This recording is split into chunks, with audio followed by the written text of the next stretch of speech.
Anti nuclear antibody test అంటాం. ANA profile చేయించాము. ర్యాండమ్‌గా అన్నీ చేయించతో పాటు అది కూడా చేయిస్తే మాకు ఈ ఎస్ఎల్ఈ అని తెలిసిందండి. ఆ ఏఎన్ఏ ప్రొఫైల్ పాజిటివ్ వచ్చింది. పాజిటివ్ రావడం వల్ల ఎస్ఎల్ఈ సిస్టమిక్ లూపస్ ఎరిథెమాటస్ అంటామండి.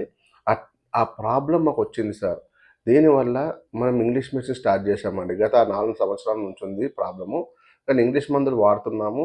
స్టెరాయిడ్స్ ఇచ్చారు. హోమియోపతిలు గాని, వైజోలిన్ గాని కొన్ని రకాల స్టెరాయిడ్స్ ఇచ్చారు. ఆ స్టెరాయిడ్స్ వాడుతున్నాము గానీ, మాకయినా కూడా నొప్పులు తగ్గట్లేవు.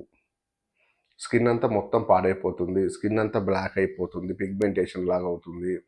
అలాగే నొప్పులు విపరీతమైన జాయింట్స్ పెయిన్స్ ఎక్కువగా ఉన్నాయి. వాపులొస్తున్నాయి జాయింట్స్‌లలో, కీళ్ళలో విపరీతంగా వాపులు, మంట, నొప్పులు ఎక్కువగా ఏర్పడుతున్నాయి. మరి ఇది ఎన్ని సంవత్సరాలు మేము బాధపడాలి ఇలాగా? వీటికి స్వాస్థ్య పరిష్కారం ఉందా?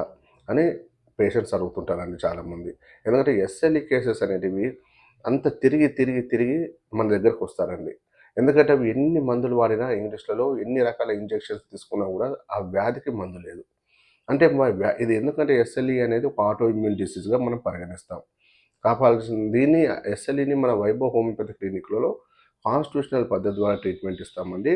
ఈ ట్రీట్మెంట్ తీసుకుంటే మన ఇమ్యూనిటీ లెవెల్స్ పెంచొచ్చు. మన వ్యాధి నిరోధక శక్తిని పెంచొచ్చు. అది ఏ అవయవాలపైన దాని ప్రభావం పడిందో దానికి మనం మంచి మెడిసిన్స్ అందుబాటులో ఉంటాయి.